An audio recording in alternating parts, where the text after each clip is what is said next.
This episode is brought to you by Shopify. Shopify is one of my favorite companies out there, one of my favorite platforms ever.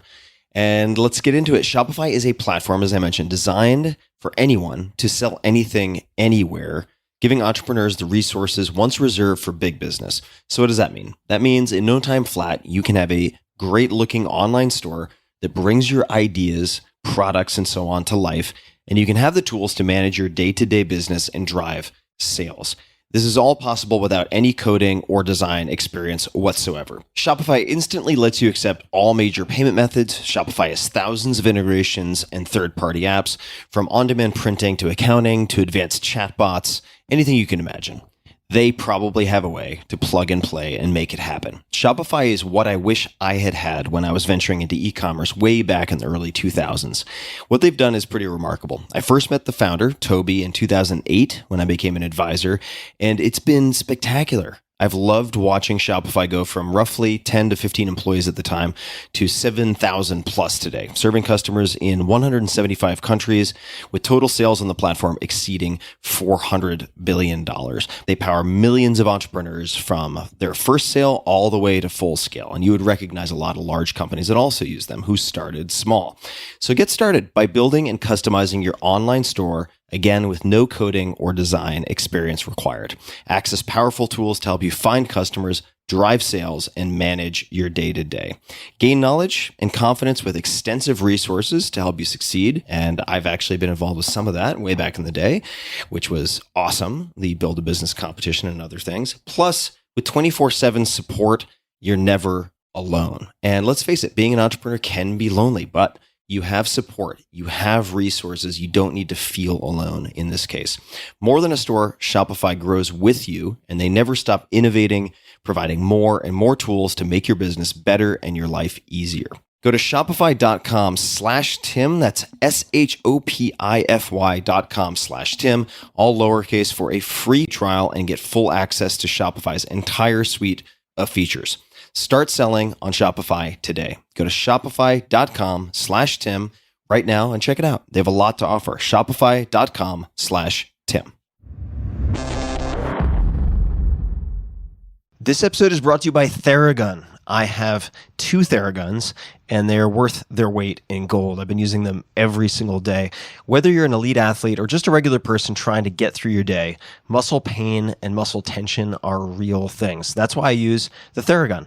I use it at night. I use it after workouts.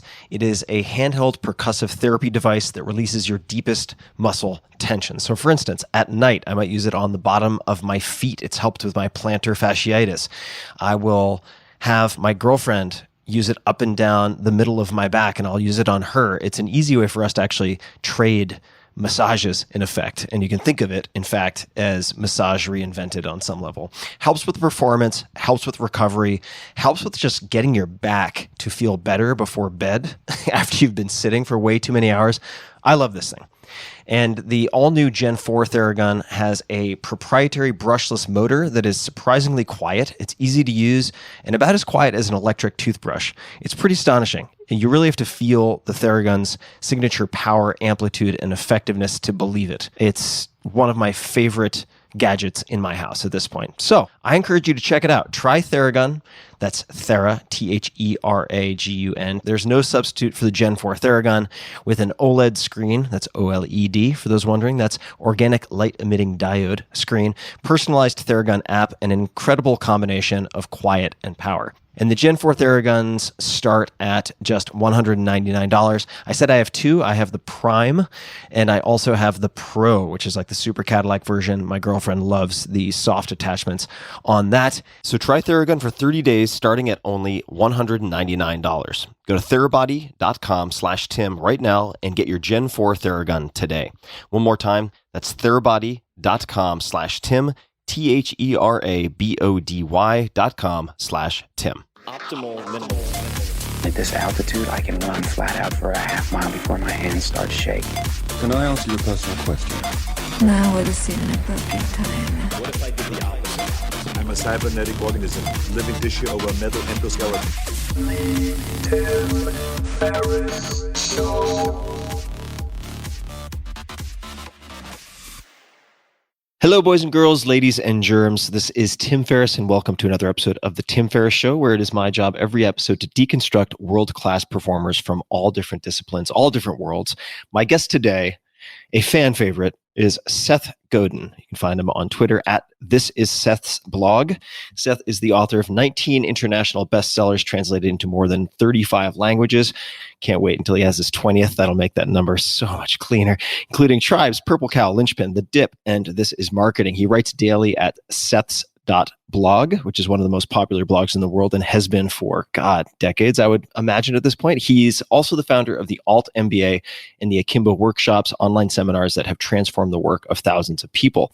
He writes about the post-industrial revolution, the ways ideas spread, marketing, quitting, leadership, and most of all, changing everything. His newest book is The Practice, subtitle Shipping Creative Work. You can find him online at Seth's.blog or SethGodin.com. He's on Twitter, but he's not an active tweeter. You can find that at This Is Seth's Blog and on Instagram, handled by his team at Seth Godin. Seth, welcome to the show. Thank you, Tim. It's great to talk to you. And I thought we would start where all good things start, and that is the etymology of the word hack, which you introduced me to. So what is this word hack, and what context would you like to provide?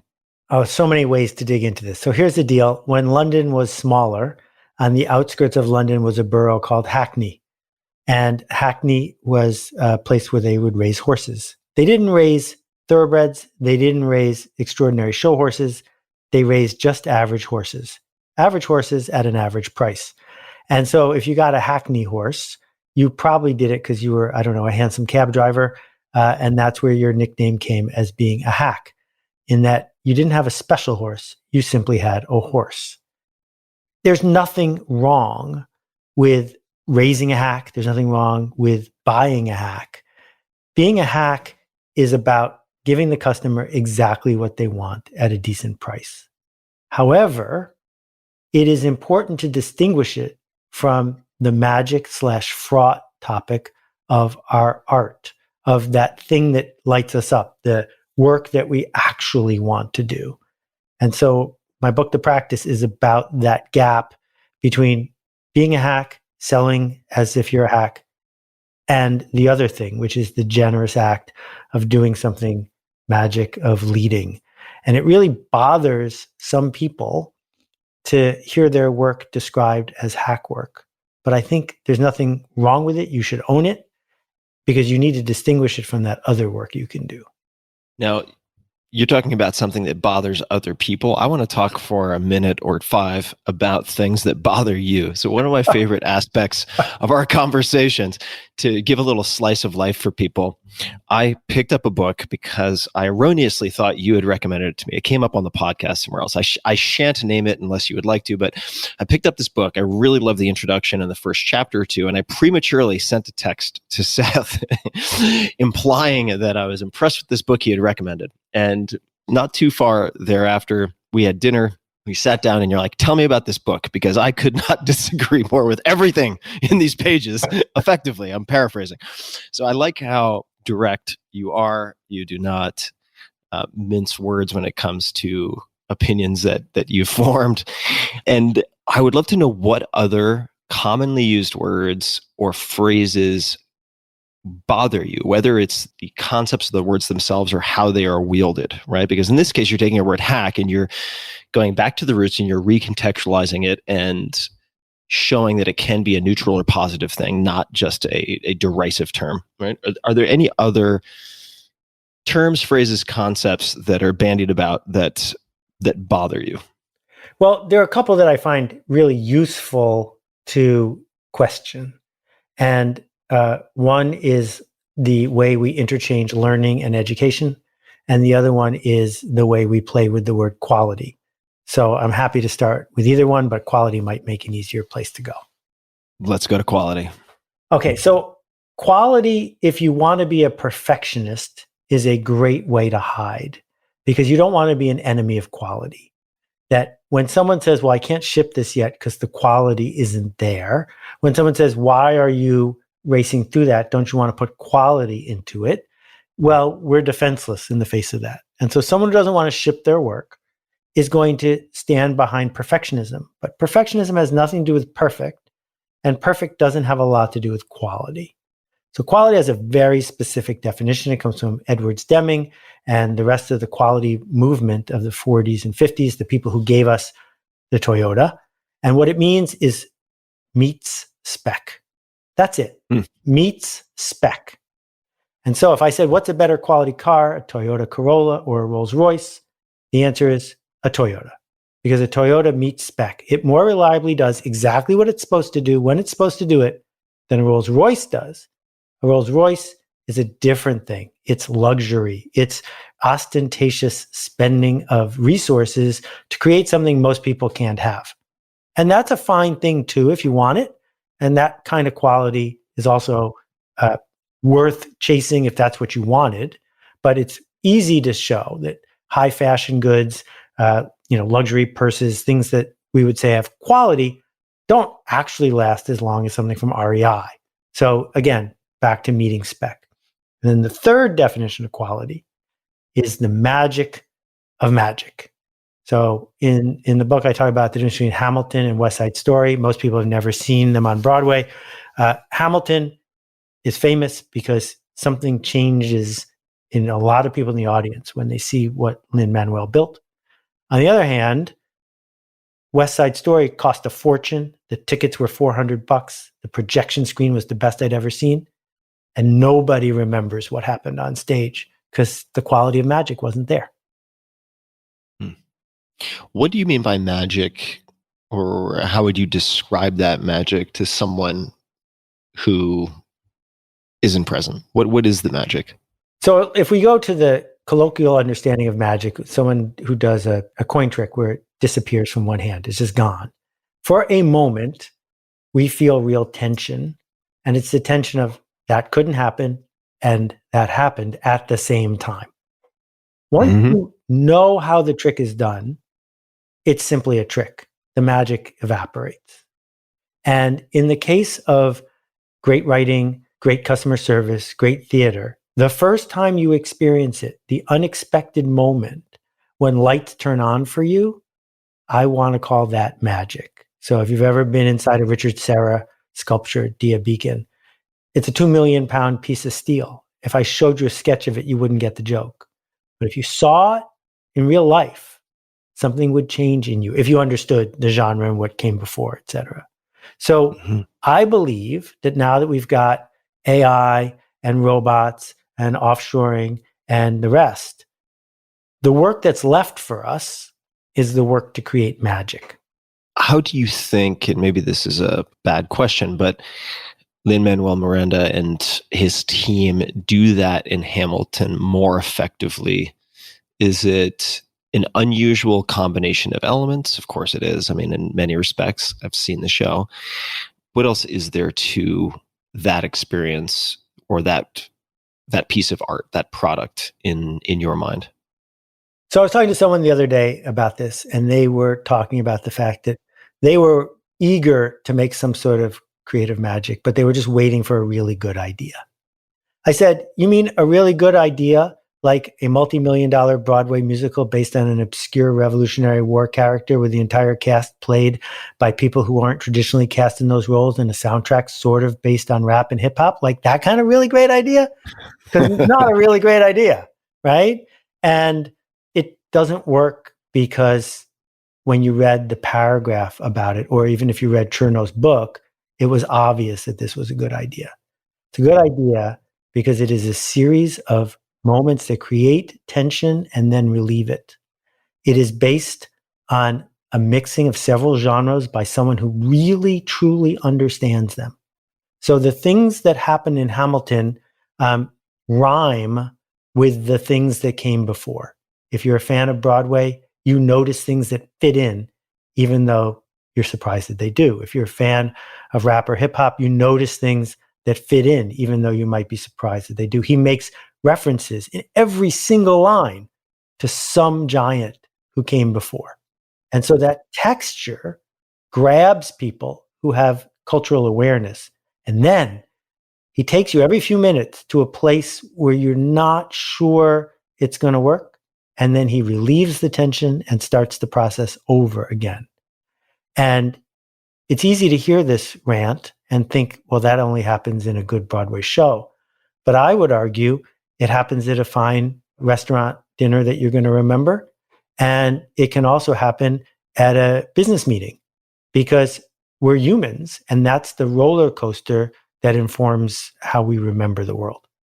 You described just moments ago how people can hide behind the word quality or use it as a means of postponing action, right? It's a bit of an unfair trump card that can be used really effectively to not engage, right? To not take risk.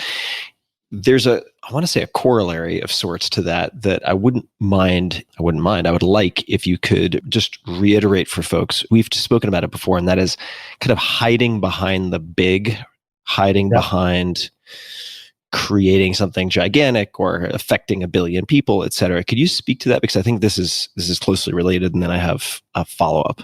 Completely related. We live in a crazy moment in time, and we're also in political season. And part of it is, where is the person on a white horse in shining armor who's going to come fix everything? And if we read the traditional business media, the folks who are lionized are running public companies, changing the fabric of our culture, racking up billions and billions of dollars, as if that's the only sort of success that matters. And you almost never read a story about a kindergarten teacher like Lenny Levine who changed the lives of 20 kids by showing up day after day. You can't say, you can't play. And now 25 years later, after Lenny has passed away, those kids are passing on that message to other kids. But we don't write articles about that. And one of the things I've been arguing is that the smallest viable audience is more attainable than ever before. That it didn't used to be possible, as Kevin Kelly would talk about 1,000 true fans, impossible. But, if you run an HVAC small business, 200 customers is plenty. And, I am super pleased with how my books have done, but 99% of the people in America have never read a book I wrote. 99%, plenty, fine. The smallest viable audience means you're on the hook, because if you are specific about who it's for, then that group gets to say, you made me a promise and you didn't keep it. Whereas if you say, I have this big shiny idea, but this VC won't fund me, or this media company won't write about me, or Oprah won't call, now you have a great excuse. All right, so I'm going to personalize this selfishly because that is my nature. To flashback, now I'm going to create a montage of dinners with Seth. This is just a portion of our exchange in the last dinner, same dinner where I misattributed this book to you as a recommendation, where I asked you for advice because I was feeling stuck with writing. And you very, very observantly replied, didn't we talk about that 8 months ago, the last time we had dinner? And I said, yes, indeed, we did. It shows you how little progress I've made. And whether this is just an opportunity to showcase my insecurities, I don't know. But I would love to hear what you think it is that I torture myself with, or that tortures me, that leads me to ask you these types of repeated questions on different occasions. Because you are, as much as anyone I know, you seem, right, from the outside looking in, and maybe it's like the calm duck on the surface kicking like hell underwater, I don't know. You seem to be a relatively unconflicted person. You're not like biting your nails, fretting about doing A or B. You seem to pretty calmly do your thing. And I wouldn't describe myself that way. So in what you've seen, is there any sort of outside perspective where you're like, I think that these are some of the reasons Tim gets tied up in knots? Is there anything that you have to Okay, well, have to say? First of all, if I'm making you miserable at dinner, I apologize. That's certainly not. No, you're not. No, I love our dinners. So I think that this is just a segue into conversation. You left out the thing I said after I said the thing about 8 months, which is, where's your bad writing? And there's no such thing as writer's block. Writer's block is real, but it does not exist. What it really is is misnamed. I have a fear of bad writing. I have a fear of what the world will say when it encounters my bad writing. And the way through is to do your bad writing. You don't have to ship it to the world, but you have to do the bad writing. And bad writing over time, if you do enough of it, can't persist. Good writing will slip through. And I learned this from Isaac Asimov. He and I worked together on a project years ago. He published 400 books back when it was hard to publish a book. 400 books. And he told me that every morning, sorry, that's the volunteer fire department. Every morning for 6 hours, he would sit and type. And it didn't matter if it was good or not. He had to do 6 hours of typing. Now, obviously, he didn't have a typing problem. Just about anybody can do 6 hours of typing. And then at the end of the shift, he would look, throw out the bad writing, whatever was left, what was left. And his subconscious understood that if he's going to type anyway, you might as well type something good. So he got through the bad writing thing. And in your case, you have so much skill and such a benefit of the doubt from people you've earned it from that it's really likely that you're saying, why do I need to get back into that? There's nothing but downside for me. Because you know how to make one of the world's best podcasts. You do it on the regular. People really like it. When you write a book, they roll their eyes and read the whole thing. What, aren't you proud of me? What a pain in the neck. It takes a year. Just do the other thing. And so I totally get that feeling. And this is where we lead to the second part about being conflicted. And it's a small Nike riff, which is that just do it. We're not going to go into the origin of that phrase coming from a mass murderer, but just do it implies. Hold on. Is this like a Manson family reference? Gary Gilmore. Wow. I had no idea. All right. That'll be for people to research on their own. Okay. That was the last thing he said before they killed him. Wow. Just do it. Now you'll never be able to unsee that image. Sorry. Just do it implies what the hell? It doesn't matter. That's not a good way forward because it pushes you to be a hack who's not responsible for your own work. The alternative is to replace the word just with the word merely. Merely do the work. That the time you are spending narrating yourself doing the work, the time you're spending catastrophizing the work is not helping anything. And so I was a really insecure, failing entrepreneur for at least 8 years in a row, just consistently failing, barely breaking even, getting close to bankruptcy on a regular basis. And I was willing things to work out. And I was spending a lot of time dramatizing all of the perfect problems that I was confronting. And then I was able to shift to merely doing the work without the narrative and without the drama. And as soon as we can merely do the work, then there's room to see what needs to be seen. So I don't believe in the muse at all. I don't think there's any outside force. I don't think talent really matters. I think what matters is choosing to find your smallest viable audience, understand your genre, and explore what it means to make magic in the small so you can do it again. Two things. The first is you are a delightful dinner host, and I love our dinners. So not to cherry pick and make this look like a sort of... Okay, you're invited back. To make, this is not sort of a video collage of like NASCAR accidents that I want to paint as the experience at your house. That's not the case at all. Number two, I would love to ask about the decision, the point at which you decide you have something that you would like to publish or share, and that quality cutoff or how you think about it. Because in my head, the helpful and self-defeating, depending on how you want to look at it, perfectionist side of things will, for instance, look at something I wrote in 2010 and say, I can't do that anymore. And if I practice, I could still practice for weeks and publish something on the blog, and it would not be that good. Therefore, I'm not going to publish because I feel like people will be disappointed, or I will be letting them down, and that the attention they'll spend on it will not derive or return as much value to them, right? Mm-hmm. So that's the voice. That is the deliberation that I have in my own head. And I do actually have hundreds of drafts. Like I have shitty stuff, but it's never quite crossed the chasm into good enough to publish. So I've been stymieing myself in that respect. And there is part of me that's like, you know what? The podcast is easier. It's fun. I feel like it's a craft I'm still improving on. Why don't I just do that? There is part of me that says that. And there's another part that says that's a cop-out. In fact, the writing helps you to learn to think, as Kevin Kelly, to invoke that name again, right? He writes to think. He doesn't think and then write. And that I'm shortchanging myself by using perfectionism as an out. Yeah. If hearing all of that, what comes to mind for you? Well, I'll share my personal experience, but first I want to challenge something you stated as fact, which is yes, please. That the writing isn't good enough to publish. Says who?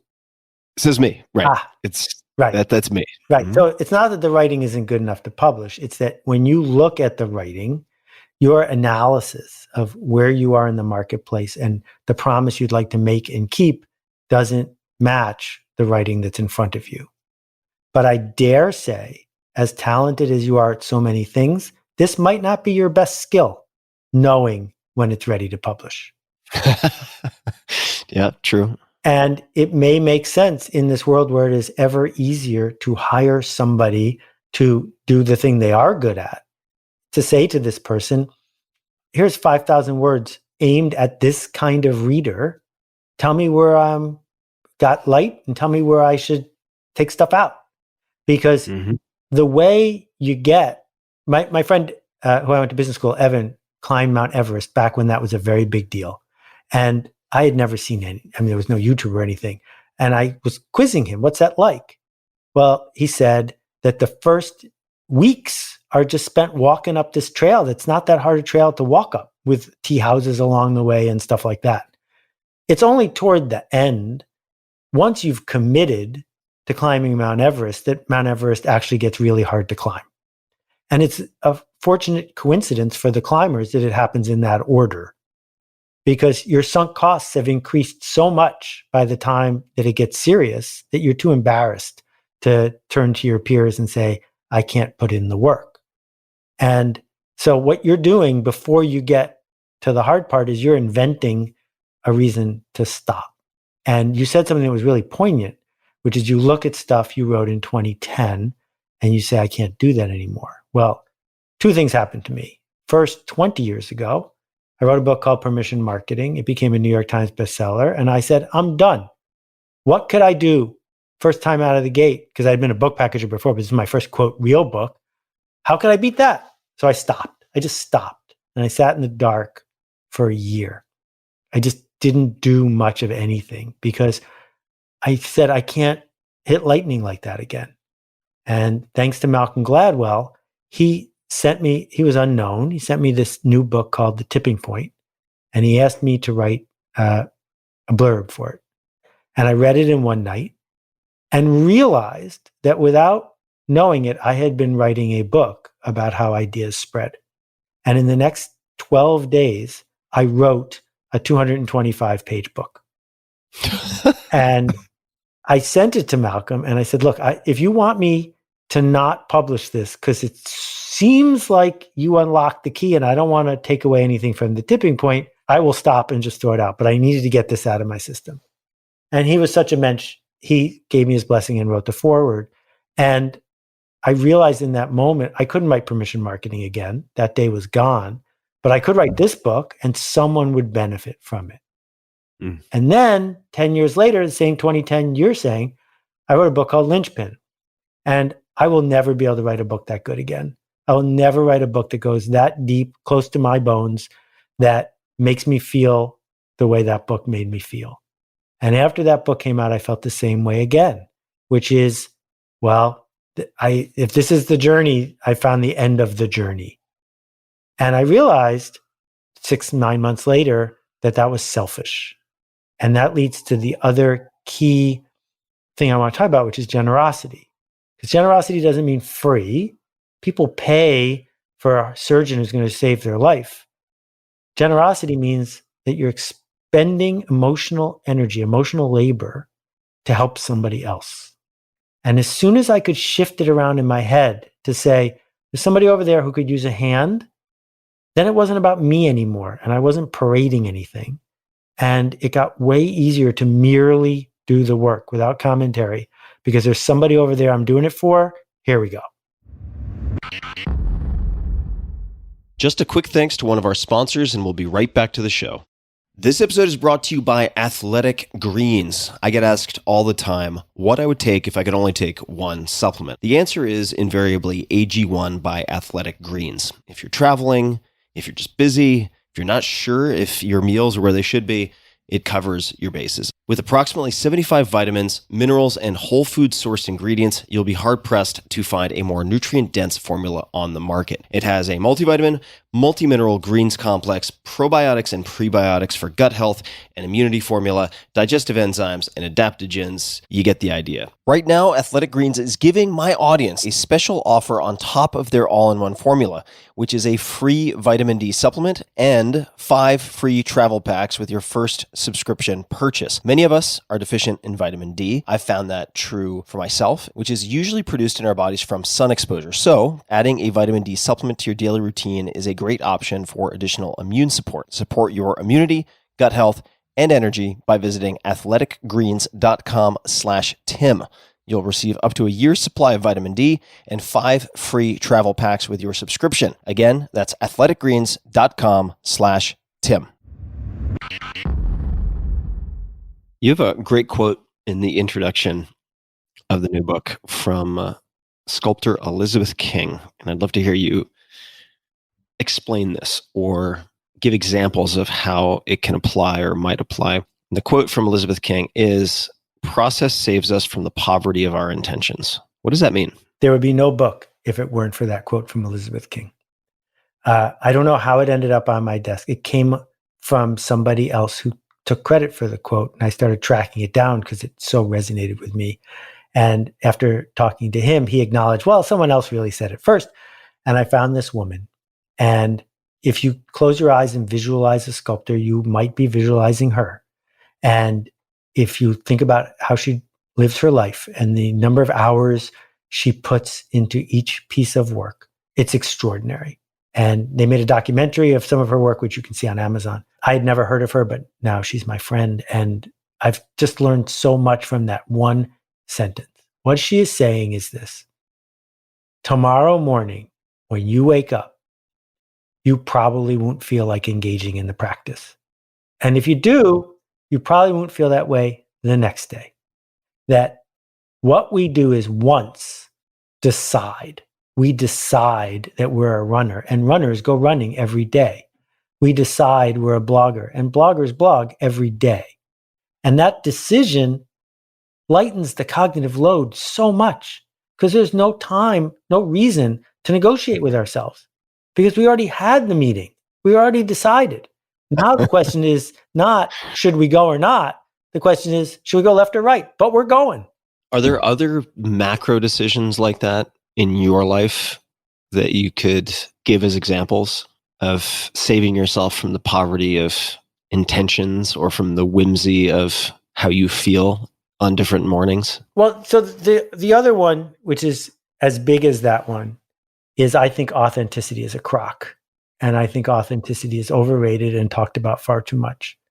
And the problem with authenticity is it's selfish. Authenticity enables us to say whatever we want. And if people don't like it, well, I was just being authentic. It is a ticket to self-absorbed inconsistency. And I don't think anybody we serve wants that. I think what they want is consistency. I think they want us to make a promise and keep it. And the reason it's called work, not my hobby, is because I made a promise. And so I decided a really long time ago that I was going to be consistent. And it didn't matter if in a moment I felt like yelling at a customer service person or going up on stage when I'm supposed to be adding energy and just taking energy instead. And what I learned from that is the way we act determines how we feel way more often than the way we feel determines how we act. I've heard you well, I say I've heard you, I guess, because I know your voice, so I hear your voice when I read you, that do what you love is for amateurs. Love what you do is the mantra for professionals. And I find this interesting on multiple levels because amateur, the sort of Latin root, relates to love. So if do what you love is for amateurs, then love what you do is for professionals. We can dig into some layers of that, but I'll add one more thing, which is it's 3 words: attitudes or skills. Mm-hmm. And these might go together nicely, like a BLT of concepts. Could you expand on any of those? Okay, so let's talk about skills. You've come up first with wrestling and then with other skill-based activities that you excelled at by putting in an enormous amount of effort and practice and grit. But plenty of other people did too, and you somehow outperformed them. And you've done that beyond the physical realm. You've done it in culture and in writing as well. I would argue that's because in addition to the obvious, easy to measure hard skills of how many words per minute can you type and how many pounds can you bench press, there are soft skills, and they involve curiosity, they involve experimentation, and 30 other things. These are all skills in the sense that we can learn them. We can learn to be more honest. We can learn to be more diligent. We can learn to be more persistent. And that's great, because if you can learn them, then you're not stuck where you are. You can become who you want to be. And so if we start by acknowledging that our attitudes are skills and that skills are learnable, suddenly talent recedes far into the rearview mirror, and we are going to be rewarded not simply because we can beat someone on a test, but because our whole posture is based on the possibility of better and the possibility of, if your goal is to win. That's the second piece that goes right next to the other skills, and people overlook it because our industrial system doesn't really reward us for measuring that stuff. How do you take something that is considered an attitude and convert it into a skill? In other words, it seems like you would have to take, say, honesty, and I'm not sure if Ben Franklin did this particularly well necessarily, but as one of the virtues, convert it into some type of habit or action that you practice on a regular basis. Is that the right way to think about this? And if so, how might you approach taking something that is widely considered an attitude or a talent and translate it into a skill? So let's pick being a good listener and being charismatic. I think that most people, if they didn't think about it a lot, would say that those things are talents. Those things come naturally to some people. They're not skills. They're sort of hardwired attitudes. Is that fair? I think so. Mm-hmm. But we know what makes someone be seen as a good listener and what makes someone be seen as charismatic. And you can do those things. And at the beginning, just like falling asleep, you will be faking it.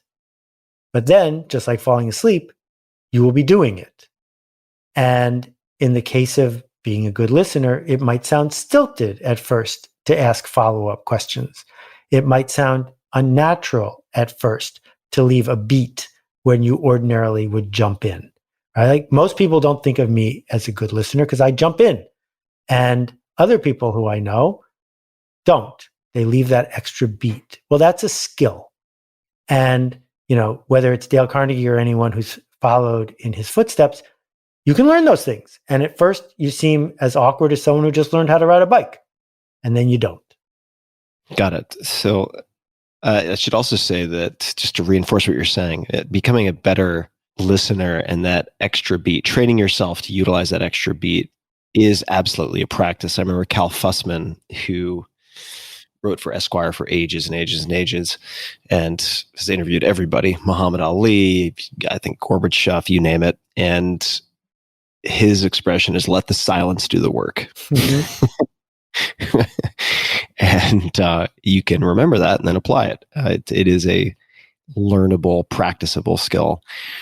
Are there any particular or any other skills that you think are important for, say, entrepreneurs or creatives that have a disproportionate ROI if a listener can train themselves to view them and approach them as skills? I think the combination of patience and impatience. Most of the struggling entrepreneurs I've seen are impatient when it comes to things that look like an external hustle. They're emailing people too many times. They're looking for a shortcut. They've got an elevator pitch. They've got the fancy business card. They're pushing and pushing externally. That's the wrong place to be impatient. Mhm. But when it comes to confronting the thing they're afraid of, they can just make a really wide berth around it instead of figuring out how to be honest, looking in the mirror and saying, this isn't that good. I should just do something else. The same thing is true with someone like Elizabeth King or a stand-up comic or Richard Serra. If we look, yesterday I was listening to one of the earliest demos of Joni Mitchell. And I don't think there's anybody who wants to argue that Joni Mitchell was a hack, nor anybody who wants to argue that she didn't have a huge contribution to music. But her cover of The House of the Rising Sun, it wasn't just that I wasn't familiar with her version of it. It just wasn't any good. And fortunately, she was patient with herself. She didn't say, oh, I'm bad at this, and then go work at a 7-Eleven.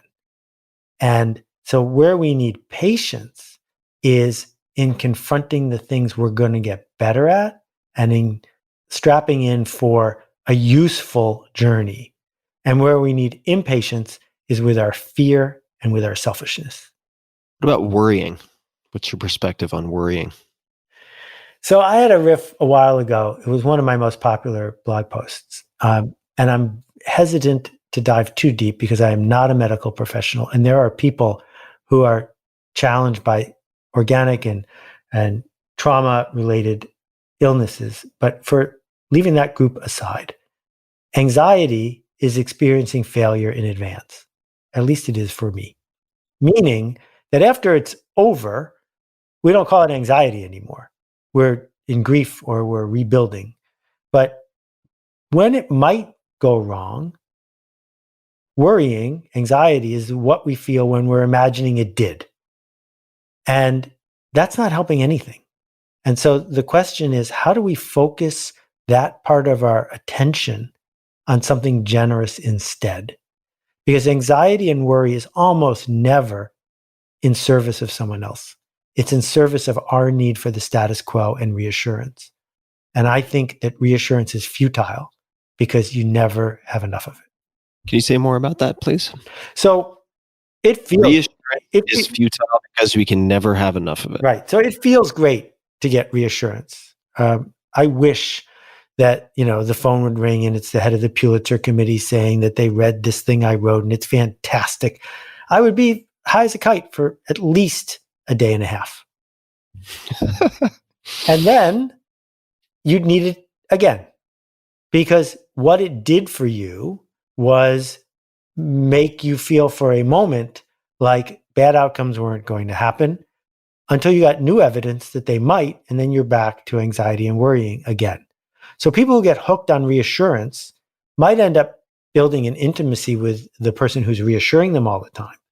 But it is not helping them do better work, nor is it making them happier. The alternative is to say, this might not work. This thing I did, this thing I cared about might not work. Odds are it won't. But I have a portfolio, and then I'll make the next thing. Because we don't live on the savannah. This is not a matter of life or death most of the time. It is instead a matter of ego and self-esteem, and it's not fatal. And so all of the worrying is worse than the rejection when it finally comes. So better, I think, to merely do the work, be generous with the work, and improve our skills so we can do it again. And that gets back to Elizabeth King's quote. You are a fantastic presenter, public speaker, teacher, of course. These things tie together, although not all good public presenters are good teachers, but you are excellent at all of those things. And I remember advice I was given, which I don't follow as well as many, which is presentations fail more often from too much information rather than too little.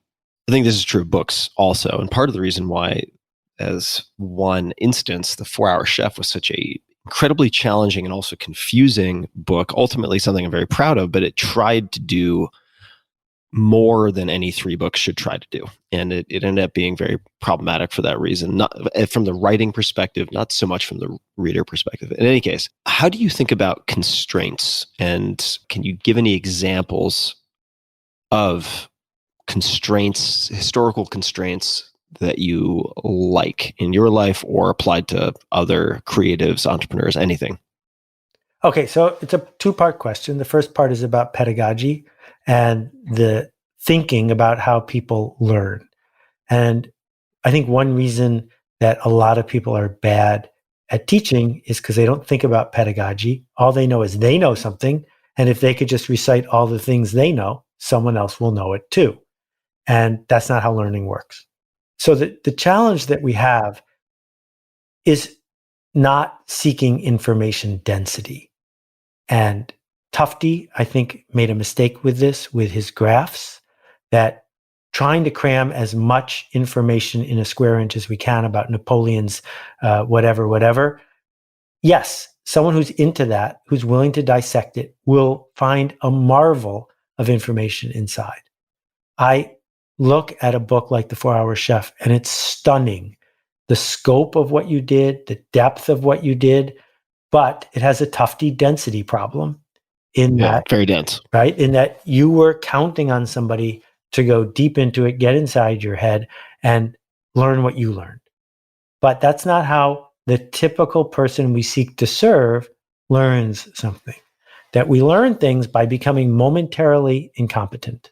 We used to feel like we were in control, that we understood things, and then all of a sudden a new fact arises that counters what we know. And in that moment, we're feeling incompetent.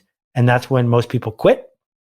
But then we get through it. And now we know something more than we used to know. And now we're on to the next thing. And pacing that process is tricky. So, if you're sitting listening to a high-level conversation between 2 extraordinary systems engineers, they're backing and forth and really fast because they've got full throttle between them. But most of the time, you don't get that privilege.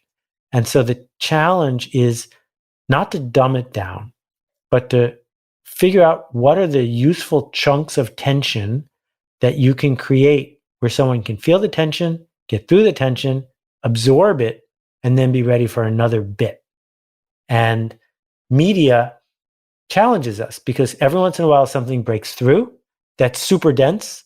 And I wish I could write something that dense. I wrote 1 book that was that dense. Survival is Not Enough. It sold 14,000 copies. It's just hard to get to where people will sit with you for that long. So I'm ranting here, but you asked about boundaries. I appreciate, the pedagogy is that discussion is endlessly fascinating to me. The density question of sort of too much, not enough, too little, and then the Goldilocks for the person or avatar you're trying to serve, right? That Yep.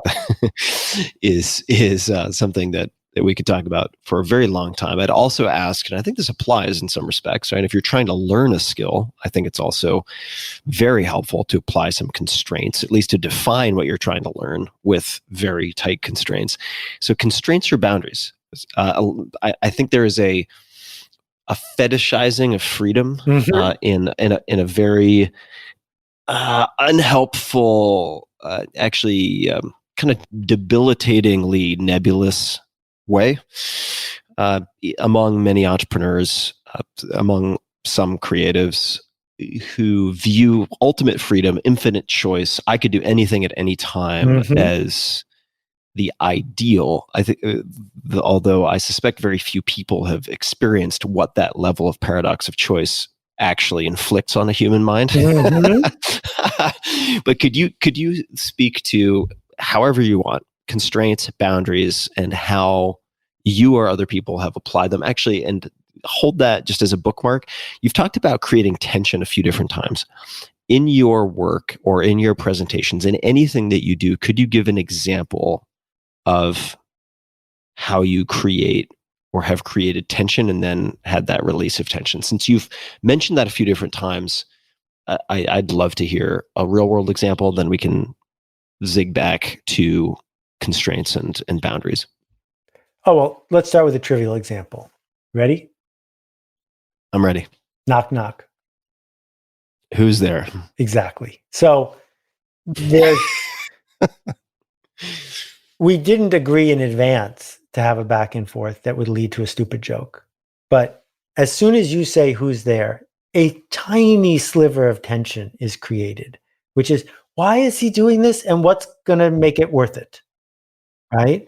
Or calling a book Purple Cow instead of How to Grow Your Business by Becoming Remarkable. Because Purple Cow creates tension. Why is this in the business section? What does this have to do with anything? It's a mystery, and then the mystery is resolved. That tension is in all form of teaching and culture. If there is no tension, just like if you want to shoot a rubber band across the room, you have to stretch it backwards first. And so what I try to do when I'm building a workshop or something like the Alt MBA is to say, how few minutes can I speak to lay the groundwork enough that tension will be created so that people will resolve their own tension by learning what it is I need them to learn. And what the mistake we often make if you know a lot and are trying to teach someone who doesn't know a lot is we tell them too many things and we relieve the tension. We steal the revelation. Don't steal the revelation. Open the door and let them find the revelation. Could you describe an example from Alt MBA? I mean, the first thing that came to mind for me as you're describing this in terms of not stealing the revelation is actually the Harvard case study method at a place like Harvard Business School. They do this other places like Stanford Business School, where you have effectively these 2-part modules. Part 1 presents a real world historical case study of a problem or opportunity or situation that a business, or more accurately, leaders within a business are facing, and then cliffhanger. And the class then at that point has to determine the proper course of action, what they think should be done or not done. And then you have the revelation in part 2, where they talk about what was actually done and how it turned out. So that jumped to mind as an example of that, but I would imagine that is not the format you're using within something like the Alt MBA. So how do you not steal the revelation, but create tension so that people will plow ahead with developing a skill or learning something? It's such a cool idea to bring up the Harvard case study.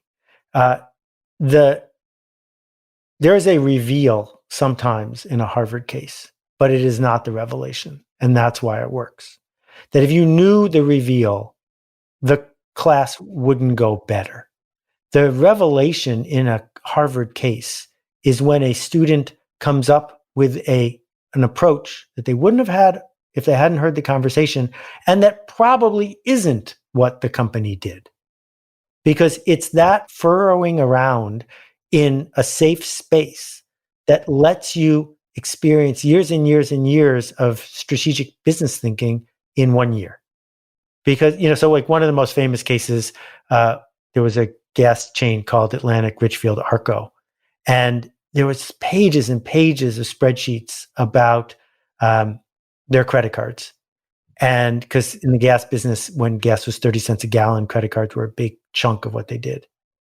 And what it forced students to do, who had never thought about any of these issues, was dig in deep on where does the money flow? What's the difference between what you charge someone and what you make? What is it like to be the low-cost provider, et cetera?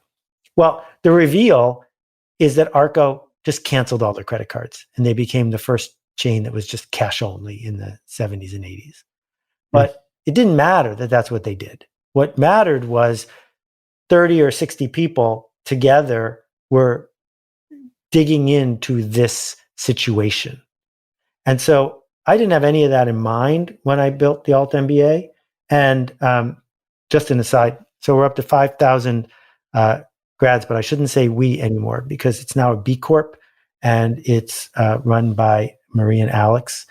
So I've turned the reins over to them. I'm still involved in the Akimbo, the B Corp, but I need to give them full credit for the institution that they were building. Mm-hmm. What I said was, without the 18 pages of Harvard case study, what's a nugget here. So a nugget is something like, let's talk about a decision and tell everyone else in your cohort a decision you made and how you used decision thinking to make it. And then defend your decision for the 5 other people you're with, and they will do the same with you. And most of us have never actually had an emotion-free conversation about a decision that we've made, because usually we make them either after it didn't work out or we forget, right? But in this case, having to work your way through it, say, well, I decided this instead of that, and I did this instead of that.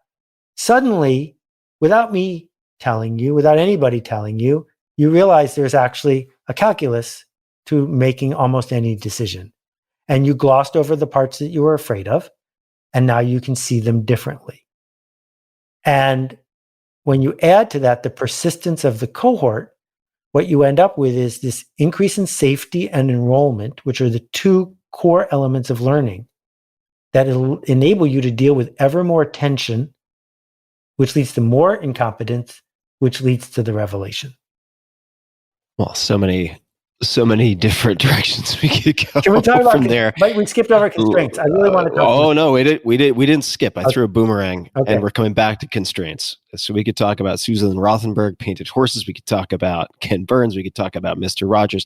If you look at many of these iconic, whether it be television shows, movies, creatives, teachers who you have described in your books and elsewhere, they are stellar examples of the power of positive constraints.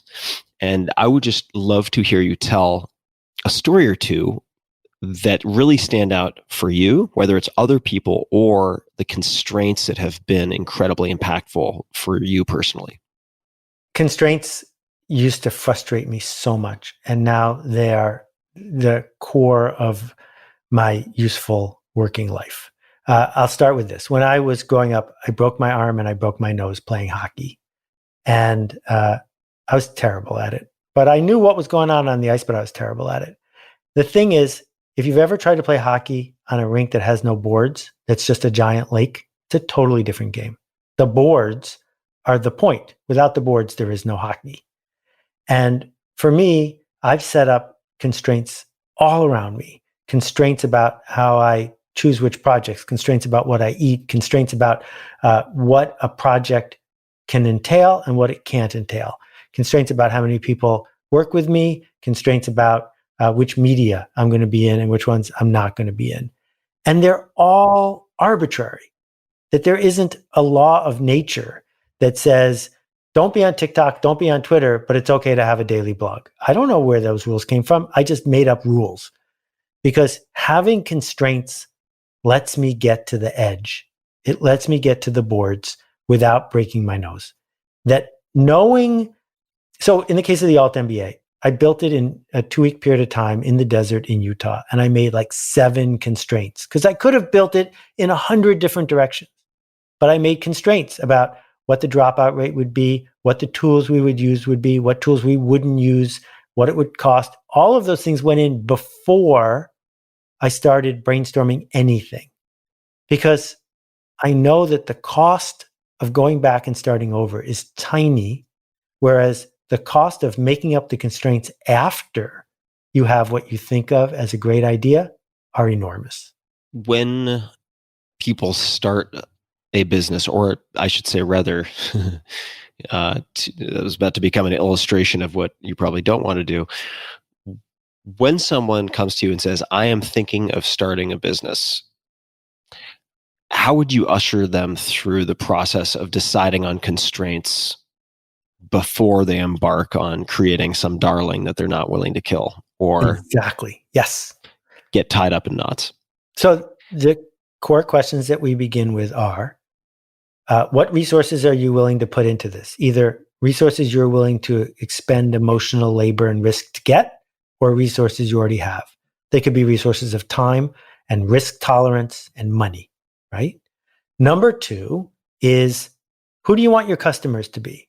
Because if you hate your customers, you're going to hate your business. And number 3 is, what do you want to get out of this? Are you looking for something that makes every day better? or are you looking to gruel your way through something so that X number of months or years from now you win a prize? Notice that you don't get to reverse the answers to these from what you started with as your germ of an idea. That these are not about your idea at all. And you can always tell when an entrepreneur is trying to backpedal as fast as they can and say, well, the idea I really want to do is so-and-so, so therefore these are my answers. I've done that. And every time I've done that, I have been disappointed. If we can look at it with that agnostic point of view, now we've created a puzzle. And puzzles always have constraints and boundaries. And we say, all right, given that this is the puzzle, no, you cannot come up with a carbon sequestration technology that will spread around the world and help you dominate a new industry when you're only willing to mortgage your house. No, it can't be done. So you found a null set of place where your goals and your constraints conflict. So instead, let's take a deep breath and figure out what you really are hoping to do every day and what success will look like when you're done. And one specific example that I think your listeners will really resonate with is freelancers. If you're really a freelancer, you have no employees. You only sell your X number of hours a week. That's all you get. But if at the same time you want to make $10 million a year, you're going to be unhappy because you can't really be a sole practicing freelancer who's making $10 million a year. So which is it? And let's get really clear about why you're doing this, who it's for, and what's it for.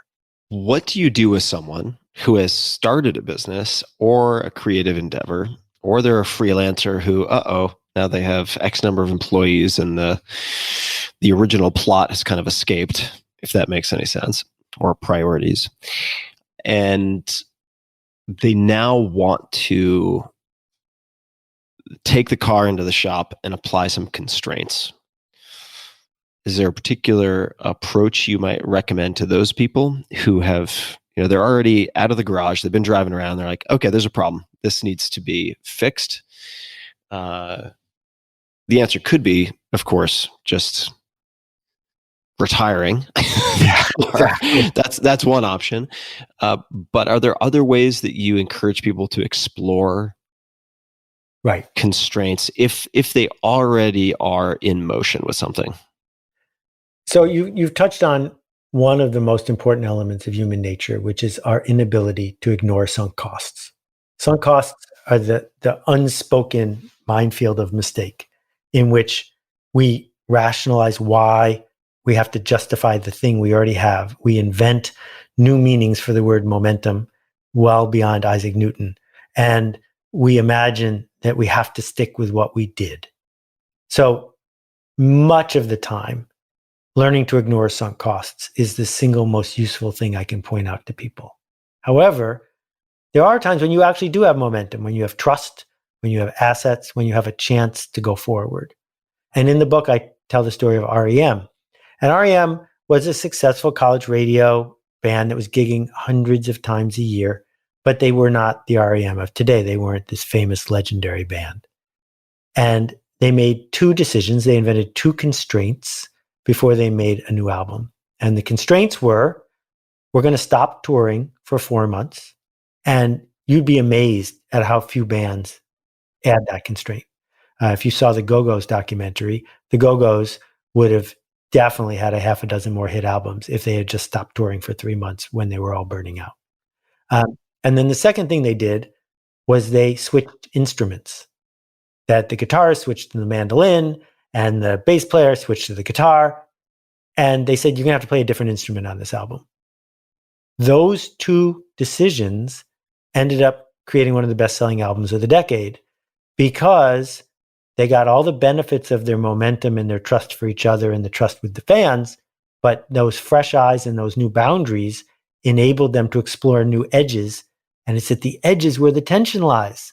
And so they weren't playing covers of their old selves. They were something new. So I want to talk about the practice. And there's a little nugget in the elements of the practice, this list of elements contained in the many chapters and bits of wisdom and tactical advice that you have in this book. One is seek joy. How does one do that? Well, it gets back to enjoying what you do more than doing what you enjoy. And so the question is, if Marshall Salins, who just wrote a book with David Graeber, who recently passed away, but Marshall Salins wrote a breakthrough book in the 60s called Stone Age Economics. And it is about what it was like to be a caveman. And it turns out that cavemen, who in my view were wearing like these horrible Flintstones-like clothes and barely surviving, only worked 3 hours a day. And they spent the rest of their time being present and alive and with their family and all the things that people say they want to do more of. And what's fascinating to me about that is lots of the people that you and I know who go to work and just dig it out day after day don't do it because they need more money.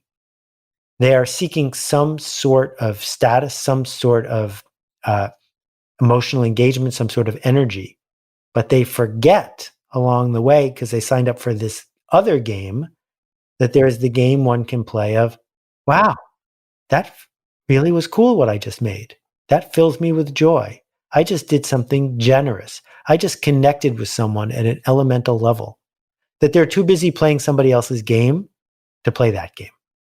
I've read in many books that some version of we're all playing games, right? And step one is to know which game we're playing, and maybe step two is to deliberately choose the game we're playing as opposed to something we absorbed or inherited or had imposed on us by others or by upbringing.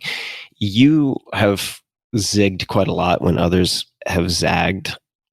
How do you think about the game or games that you play? Because these are just like hockey, right? There are certain constraints, certain objectives, certain values that are given points, positively or negatively. How have you chosen the games you have chosen? And how has that changed over time? I know that's like 15 questions in one, but I know you can handle it. It's a great question. And there are a few people I would answer it for, but I'm delighted to answer it for you. It's a great question. The first rule is you don't break your nose. Really and truly, that is the first rule. And what I mean by that is I have been surrounded since I started one of the first internet companies, which was 1990, 91, before the World Wide Web. I have been surrounded by people who have been playing a game with very few elements of scorekeeping that generally revolve around wealth. And they will come up with all sorts of reasons why their Silicon Valley doohickey is going to change the world for the better, but it's not really true. And they will make decisions and compromises about who they hire and how they spend their day, because that game is culturally sanctioned. It is a game that's truly deniable in the Milton Friedman sense. And you're getting what technology wants, you're getting what the market wants, turn the ratchet. And it has been thrilling every few years to be around that rush of growth. But early on with Yoyodyne, I saw what it would mean to take it to the next level. And when I got to 70 employees, I said, these people should not be counting on me. And I can't play the way I like to play on behalf of 70 other people. And so I had to stop. And then a few years later, I did it again with Squidoo, which was before Pinterest and all the rest. And so what I've learned is that veering away from the next 2 zeros of upside is really expensive and the single best way for me to live the life I want to live. And so I didn't write the sequel to Permission Marketing, and I didn't start MailChimp, and I didn't, there's all these things I could have done if I was a business builder, but I'm not a business builder. The game I'm playing is, have I earned enough trust to do another generous project that I'm proud of? And if so, do I get to do it again? What other elements of the life you wanted to live provided for you the tipping of the scales? Like you said, giving up those additional 2 zeros of upside has a cost. mean, there is sort of an incremental return on dollar, right? At some point, like a marginal use of each dollar, but there's a sacrifice being made. How would you describe the life you wanted to live that was on the other side of door number 2? So you mean the one I picked as opposed to the one I walked away from? That's right. I was so fortunate to have 2 amazing parents. And we lived in Buffalo, New York, not a big town. And there were always people parading in our house. One night, at one Thanksgiving, 18 Russian refuseniks showed up for their first Thanksgiving, all smoking like chimneys, right? That the way it felt to see them be part of the community of their choice and to simply commit to the work they were doing. So my mom worked as a volunteer at the museum and then got a job there and pioneered the museum store.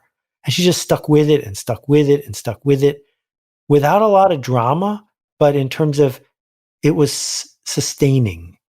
And she could point to work that she did that others didn't think were going to make a difference that really did. And so that was my role model. And I was aware really early on that that was sort of unique, that I was really lucky to have that privilege and that head start. But I have been aware that it would be really easy to blow it. It would be really easy to say, I need a 7th house or an 8th house as opposed to just one. And so one of the constraints was there's enough. And knowing that there's enough opens the door to merely do the work. Whereas if you need to get attached to the outcome because you need more, now you're not doing the work anymore. Now you're just simply trading for the outcome.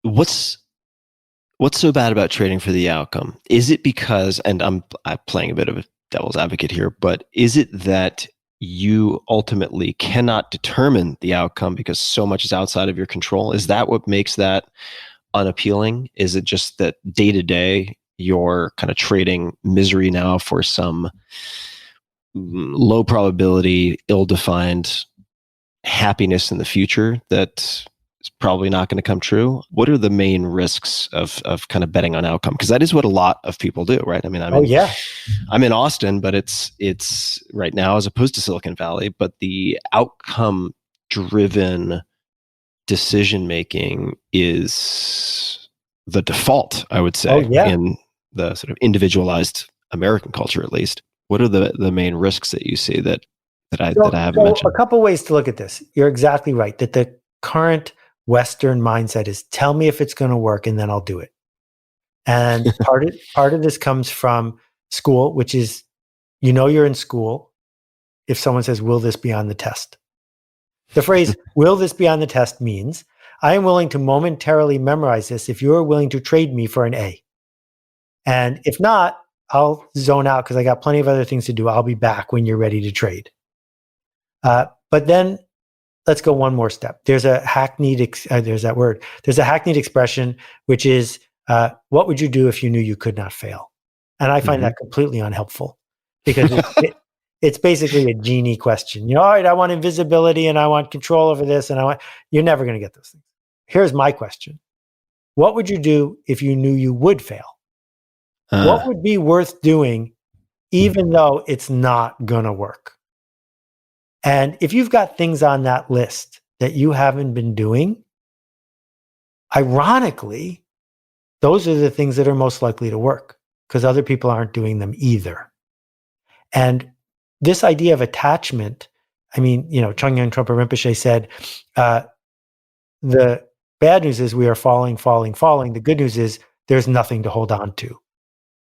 And as soon as we explore there's nothing to hold on to, then we can get back to the work, right? Elizabeth King's practice that prevents us from wondering about what prize we're going to get. This is just the work. Then you can merely do it.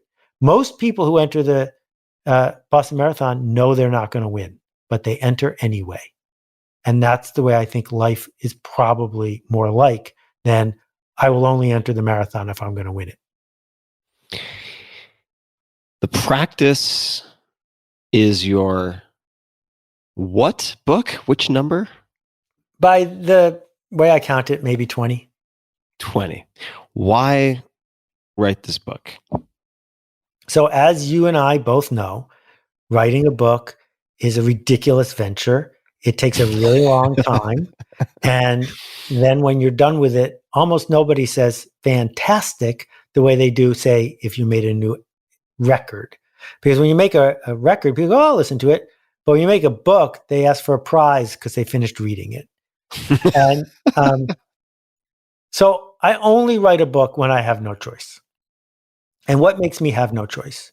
Well, what I learned a really long time ago is once I start working my way through a set of ideas, I owe those ideas something.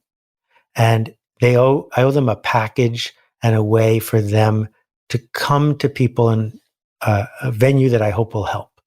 And the thing about a book that isn't true for all other forms of electronic media that are easy to share is when you hand someone a book, the whole package is right there. And when your book group goes through a book, you get to do it together. And so, yeah, I made a workshop about what's in this book, and I could have written 20 blog posts instead of writing a book. But I wanted to signal to myself and to other people that this one was book worthy. And probably for the last 5 books, I felt like maybe I don't know when the next book's coming after it. And this one's one of those, which is, if this has to be my last book, I'm proud to make this one my last book. What should people hope to get from this book? What is the promise or premise of the practice? Well, the subtitle is Ship Creative Work. And either you do that for a living or you don't. If you don't do that for a living, good luck to you, because you're a cog in a system that wants to replace you. On the other hand, if you ship creative work, ship means if it doesn't ship, it doesn't count. Work means you do it even when you don't feel like it. And creative is where the joy is, because creative is no one's ever done it this way before. And here, I made this. And all I know, for me anyway, is those moments, they're bathed in golden light for me. When I feel like I just got a shipment in 10 minutes before we started talking of the dozen collectors packages that I designed and printed to go with this for 400 people. And I'm just holding them in my hands. And it was only 3 months ago, but I don't remember making them. I just remember the way it felt to make them. And I want other people to feel that feeling while they're serving the people around them. This is going to seem like a complete left turn, but I'm going to try to make it more of a mogul course that makes some sense. How would you suggest people learn to juggle? So I've taught more people to juggle than most. I'm not a great juggler, but we're not talking about figuratively. I'm talking about actually juggling. So let's talk this through, because I think it's a useful lesson. If you have ever seen a juggler on television or on video or in person, what you notice is that they don't drop the ball. Not dropping the ball is perhaps the driving force of what makes someone a juggler. And if you are enjoying the show, you are willing and wishing the balls not to drop. So if someone says, you want to learn how to juggle, you might say yes. And this is what always happens when I teach people to juggle. They grab 3 balls and say, no, don't grab. They grab 3 balls and they throw the first one. This is easy. They throw the second one and then they go to catch it, because they know catching is the key to juggling. And by the time they get to the second ball, they have to lunge for it. And once you lunge for the second ball, you're out of position for the third one. And then you're done. It's all on the ground. And you give up on juggling. Because if juggling is about catching, you're terrible at it. What's the alternative? Well, the way I've taught people how to juggle is simple. I give them 1 ball, and we spend between 20 minutes and 30 minutes throwing the ball and letting it hit the ground. No catching. Then we add the second ball. Throw, drop, drop. No catching. Throw, drop, drop. If you do that for 40 minutes total, you're going to be really good at throwing. And if you get really good at throwing, the catching takes care of itself. And this is the part about divorce from the outcome. Because all we care about if we want to learn to juggle is to learn to throw. And the metaphor I cannot escape, which is getting better at throwing is what we have to do to build resilience. And it's what we have to do to live in a world that's changing ever faster.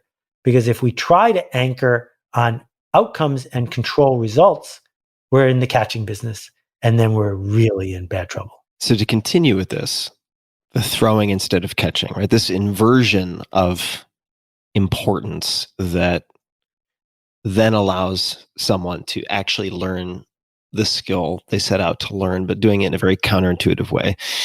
The first thing I'll say is that this reminds me a lot of how I learned to swim in my 30s. I couldn't swim until I got to my 30s. And it was Terry Laughlin of Total Immersion Swimming, may he rest in peace, he passed away a few years ago, who indirectly, I suppose, through his writing, I learned to swim through a book, which is just astonishing when you think about it, because he took out the base assumptions, or he corrected the base assumptions of swimming. Namely, I thought I need to swim on top of the water and I need to kick, which is in fact how a lot of swimming is taught. And he said, nope, you're not going to do that. And you're not even going to focus on kicking. Like, we are not going to do anything that will make you tired. In fact, if you are tired when you are learning how to swim, you're doing it incorrectly. We're just going to have you kick off the side of the shallow end of a pool and practice getting into a fuselage position. And the sequence, even though in retrospect it makes perfect sense, was so different from any other attempt that I had made through books, videos, instruction, coaching, you name it. It just worked, and it blew my mind. And now I swim. I mean, I have my swimming gear with me today to go swimming for relaxation, which I never thought in a million years would be the case. I'm not going to let you ask your question yet, because I have to interject here. I never knew this about you. I swim his method every single day. And no kidding. I knew how to swim, but the year I was at Stanford, they had a master's class at the Stanford pool. And I couldn't resist. I went. And this guy comes out to teach it. He's the consultant to the U.S. Olympic swim team, and he's assisted by the coach of the Stanford swim team. His name's Bill Boomer. Bill had a very significant pot belly and one arm.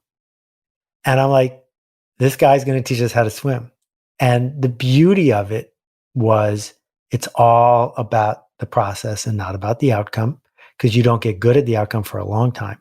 And the second part, when we were talking about incompetence before, what you didn't mention is learning to swim Terry's way involves drowning for at least an hour and a half.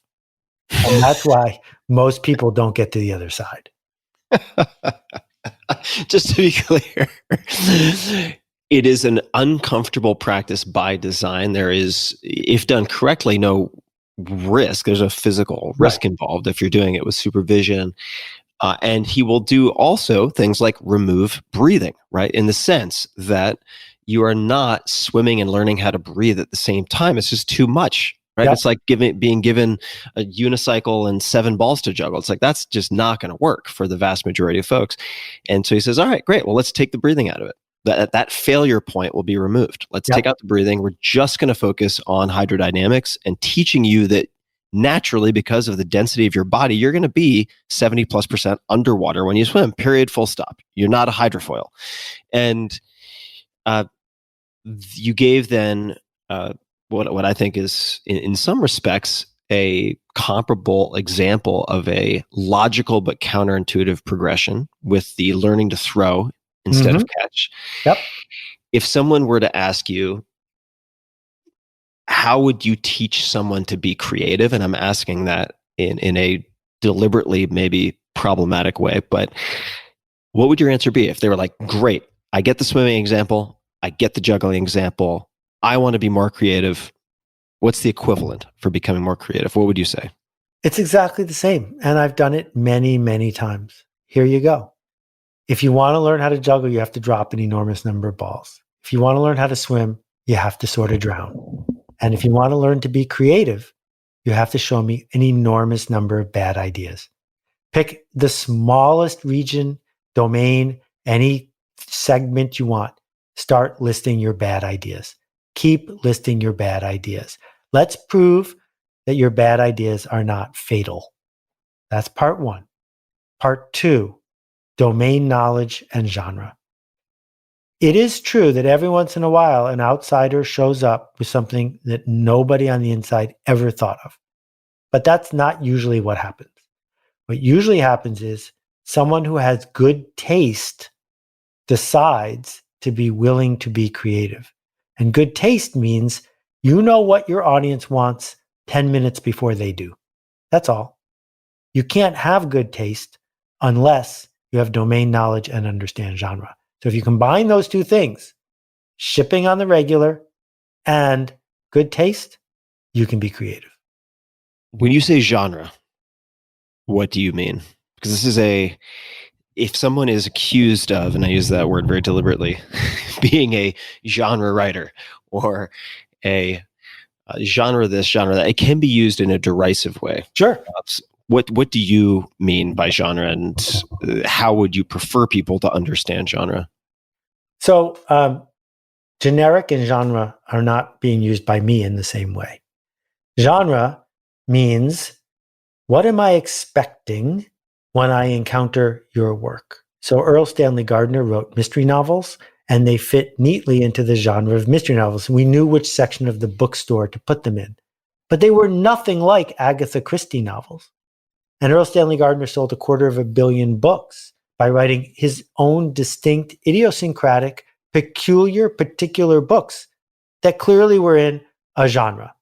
Can I just say for a second, I apologize. You were talking about how 99% of the people in the United States haven't read your books. I am constantly both amazed and not surprised at all that you just mentioned someone who sold 250 million books, and I have no idea who this person is. May I hum a few bars? Yeah. Donna, Donna, Donna, Oh. Donna. Yeah, He wrote all the Perry Mason books. amazing. And he wrote, he had a secretary who was a little like Della Street. Della, I don't know what her name was. His secretary had a yellow legal pad.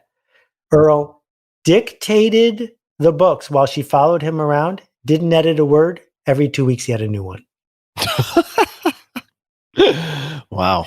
It's kind of, yeah. Well, it's like the James Patterson machine, right? Yeah, or James Bond. It goes with the word James, apparently. But the thing about genre is we don't know what to do with a creative idea that doesn't rhyme with anything else, right? So is Google a creative innovation after the world had seen Yahoo? Well, of course it is, because Marissa and the rest said, let's not have 183 links on the homepage. Let's have 2. The search results themselves weren't that different for years.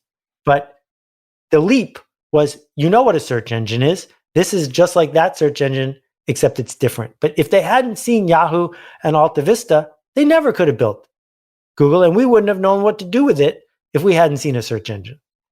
And so what genre says is, there's a box, and I can't think outside the box because it's dark. But on the edges of the box, I have leverage. You got to know what the box is before you can make a thing that is going to be seen as creative. Mm-hmm. If we look at the contents of the practice, there's a lot. There's a lot here.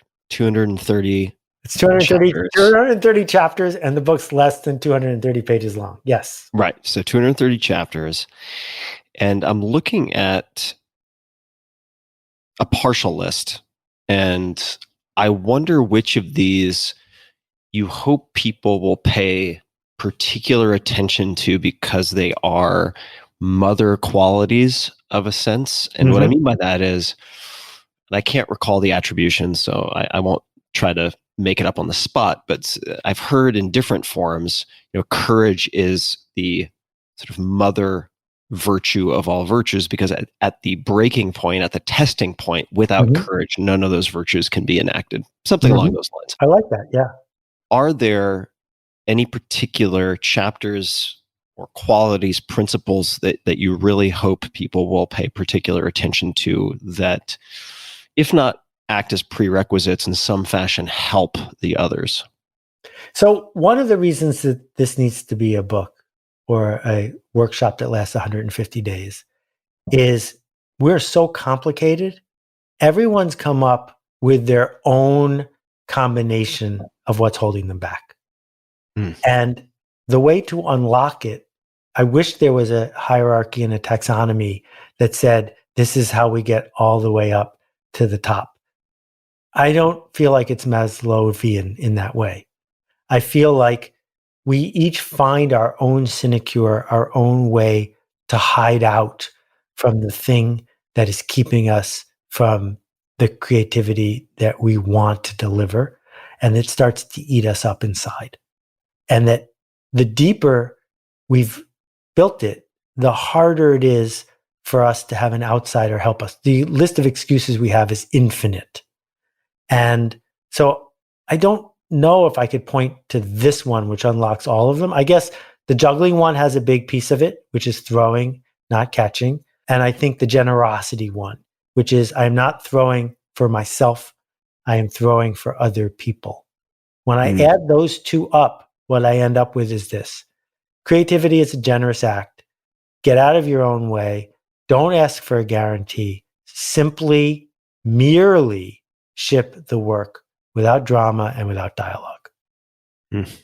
Which is the opposite, it would seem, please correct me if I'm wrong, of a word you just used that I did not know the definition to because I therefore had to look it up. Sinecure, S-I-N-E-C-U-R-E, noun, a position requiring little or no work but giving the holder status or financial benefit.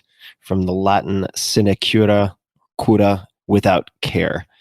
So rather than do that, you're effectively, it would seem like, going to the opposite end of the spectrum. Is that fair to say? Although status or financial benefit could come along with it, but it is a very different combination of things that you are suggesting.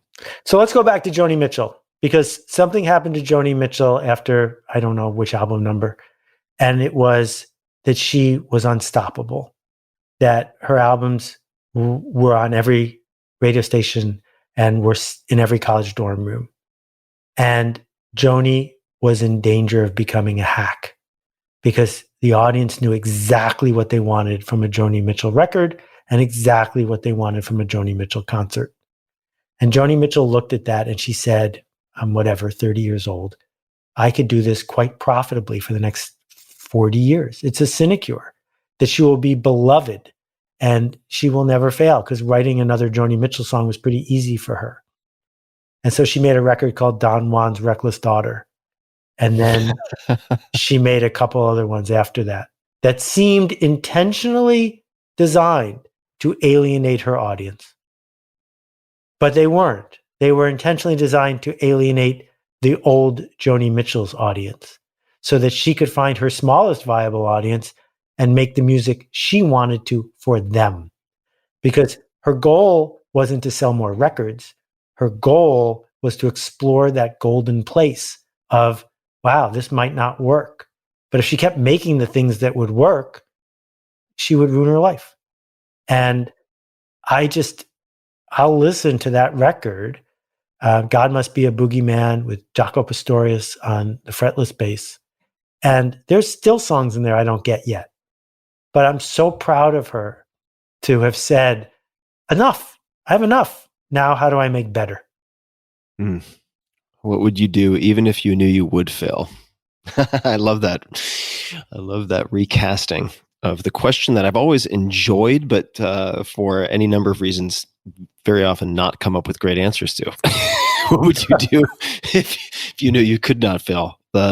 Even if you knew you would fail, in a sense, I mean, it's, of course, there's some caveats to the question in a sense, but if you answer this or pursue the answers, explore the answers to that question, you also end up doing things for which you will have it will be natural, I was about to say unnatural, but an uncommon endurance or attachment, which will then increase the likelihood that over time you will have some version of success. I mean, it seems that way to me, at least. And if you don't, then you've chosen in such a way that at least the path along the way has some nice scenery. So you're just not, a horse in Times Square with blinders on going around in circles. Well said. Seth, you're always so fun to chat with. I enjoy our conversations immensely. I've taken a bunch of notes for myself. People can find you at seths.blog. They can find you on Twitter, Instagram, at This Is Seth's Blog, on Twitter, Instagram, at Seth Godin. I'll link to everything, including the new book, The Practice, subtitle Shipping Creative Work, in the show notes at tim.blog/podcast. podcast.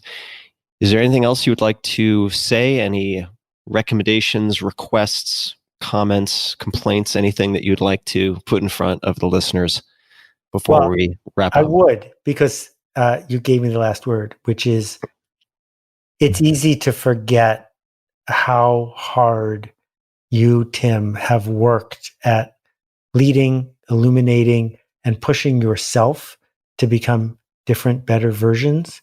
And you show up on the regular and share it. And I, for one, am grateful you do. Thank you very much, Seth. I really appreciate you saying that. Needed that today. That's a longer story, but I really appreciate you saying that, and hope to see you again soon. But in the meantime, thank you for taking the time today to share your life, your learnings, and the importance of the practice. I really appreciate it. Thanks. We'll see you soon. And to everybody else, until next time, thank you for listening. Hey guys, this is Tim again. Just one more thing before you take off, and that is 5 Bullet Friday. Would you enjoy getting a short email from me every Friday that provides a little fun before the weekend? Between 1.5 and 2 million people subscribe to my free newsletter, my super short newsletter called 5 Bullet Friday. Easy to sign up, easy to cancel. It is basically a half page that I send out every Friday to share the coolest things I've found or discovered or have started exploring over that week. It's kind of like my diary of cool things. It often includes articles I'm reading, books I'm reading, albums perhaps, gadgets, gizmos, all sorts of tech tricks and so on that get sent to me by my friends, including a lot of podcast guests. And these strange esoteric things end up in my field, and then I test them, and then I share them with you. So if that sounds fun, again, it's very short, a little tiny bite of goodness before you head off for the weekend, something to think about. If you'd like to try it out, just go to tim.blog/Friday. Type that into your browser, tim.blog/Friday. Drop in your email, and you'll get the very next one. Thanks for listening. This episode is brought to you by Theragun. I have 2 Theraguns, and they are worth their weight in gold. I've been using them every single day. Whether you're an elite athlete or just a regular person trying to get through your day, muscle pain and muscle tension are real things. That's why I use the Theragun. I use it at night. I use it after workouts. It is a handheld percussive therapy device that releases your deepest muscle tension. So for instance, at night, I might use it on the bottom of my feet. It's helped with my plantar fasciitis. I will have my girlfriend use it up and down the middle of my back, and I'll use it on her. It's an easy way for us to actually trade massages in effect, and you can think of it in fact as massage reinvented on some level. Helps with performance, helps with recovery, helps with just getting your back to feel better before bed after you've been sitting for way too many hours. I love this thing. And the all-new Gen 4 Theragun has a proprietary brushless motor that is surprisingly quiet. It's easy to use and about as quiet as an electric toothbrush. It's pretty astonishing, and you really have to feel the Theragun's signature power, amplitude, and effectiveness to believe it. It's one of my favorite gadgets in my house at this point. So I encourage you to check it out. Try Theragun. That's Thera, Theragun. There's no substitute for the Gen 4 Theragun with an OLED screen. That's OLED, for those wondering. That's organic light-emitting diode screen, personalized Theragun app, an incredible combination of quiet and power. And the Gen 4 Theraguns start at just $199. I said I have 2. I have the Prime, and I also have the Pro, which is like the super Cadillac version. My girlfriend loves the soft attachments on that. So try Theragun for 30 days starting at only $199. Go to therabody.com/Tim right now and get your Gen 4 Theragun today. One more time, that's therabody.com/Tim, therabody.com/Tim. This episode is brought to you by Shopify. Shopify is one of my favorite companies out there, one of my favorite platforms ever. And let's get into it. Shopify is a platform, as I mentioned, designed for anyone to sell anything, anywhere, giving entrepreneurs the resources once reserved for big business. So what does that mean? That means in no time flat, you can have a great looking online store that brings your ideas, products, and so on to life, and you can have the tools to manage your day-to-day business and drive sales. This is all possible without any coding or design experience whatsoever. Shopify instantly lets you accept all major payment methods. Shopify has thousands of integrations and third-party apps, from on-demand printing to accounting to advanced chatbots, anything you can imagine. They probably have a way to plug and play and make it happen. Shopify is what I wish I had when I was venturing into e-commerce way back in the early 2000s.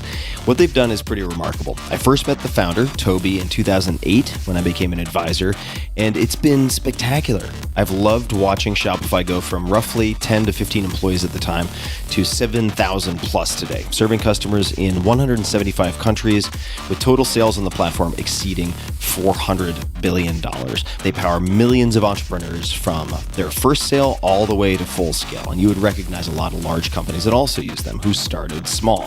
So get started by building and customizing your online store, again, with no coding or design experience required. Access powerful tools to help you find customers, drive sales, and manage your day-to-day. Gain knowledge and confidence with extensive resources to help you succeed. And I've actually been involved with some of that way back in the day, which was awesome. The Build a Business competition and other things. Plus, with 24/7 support, you're never alone. And let's face it, being an entrepreneur can be lonely, but you have support, you have resources, you don't need to feel alone in this case. More than a store, Shopify grows with you, and they never stop innovating, providing more and more tools to make your business better and your life easier.